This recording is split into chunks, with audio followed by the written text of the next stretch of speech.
Hello, welcome to November 29th, 2024. I'm Kurt, and this is my daily good life meditation. Something that I do every day to see how I did yesterday with the challenges and opportunities that I met, including last night, how I did with my sleep. I plan for the coming day.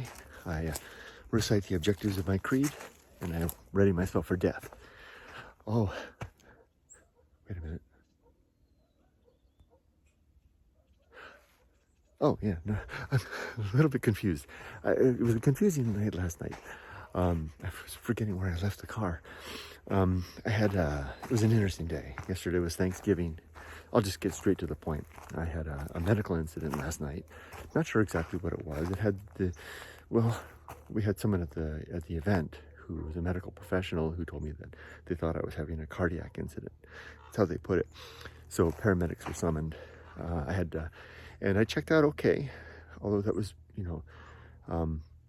I had strong pressure on my chest, hard to breathe, like, two strong men, big heavy men sitting on my chest.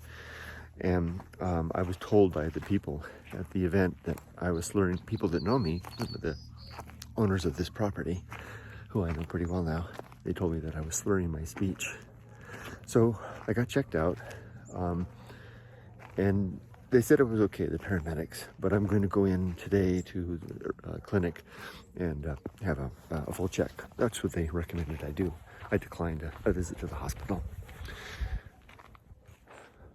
So, the purpose of this morning exercise is to reflect on, not just to tell you about the challenges and the opportunities that I meet, but to reflect on how I did handling them relative to my objectives and principles that are part of the Good Life Creed.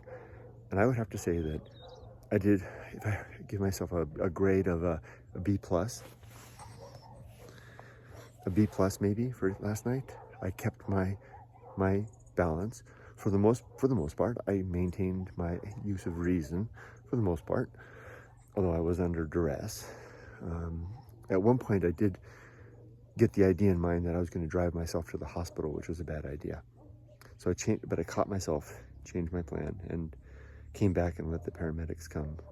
Basically I resolved to put myself in the hands of my hosts, who took care of me and called 911. But what was really interesting, and was the very rare opportunity to put into practice something that I say every day with this creed, which is, am I ready for death? Are my relationships sound? Is my life's work in a near state of completion?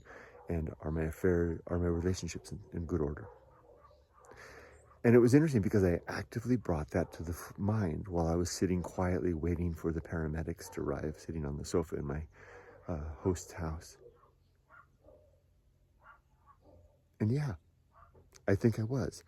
I could honestly say that if I had simply blacked out and peeled over and that was the end of it, that would have been all right. It was not that I wanted it to happen, but everything was in order. I felt as much certitude in that moment as I do every day when I ask myself at the end of this video, am I ready to die? And I say, yeah, I think I am. I've got my affairs in order, my relationship's sound, my life's work complete. Yeah, I don't want it. This is what I usually say, right? It's like, I don't want to die today, but if I do, then so be it. And that's exactly how I felt last night in the real thing, right? So that was very interesting. I think I can give myself a passing grade on that. But it's only been 18, 19, 20, 21, 22, 23, 24, 6 years of daily practice, of reflection and ascertaining the creed, or affirmation of the creed, and reflection about my readiness relative to that. So yeah, I think I give myself a solid grade on that. Otherwise, there's not much to speak to yesterday. I did get this. Isn't this neat? This little bracelet thing. The host or the place that I stayed at, he makes these. The husband does, petrified wood and other things, and he offered me this, and so I'm going to wear this, and I got it on the night of my big challenge, right, with the cardiac event last night. So I'm going to use this as a form of memento mori. I'll wear this in my new life, my new retired life, and I'll wear this. It's a nice petrified stone and a few other things, and I'll use that as a reminder to not just appreciate life, but to prepare for death. Basically help me to affirm my own creed. As for the rest of the day today, I'm going to be doing a podcast with Juan in just a little bit, in a couple hours, and then I'm going to I have to do my laundry, and then once I get all that stuff sorted, after lunch, I'll take Rudy and we'll go down to Temecula and I'll do the checkup with the doctor thing. And of course, the family all knows about what's going on and they're all settled and it's fine. So that brings me to the point. Am I ready for death? Well, I think after all I just said, I think I am. All right. Wish you all the best. Be safe, but not too safe. Take care.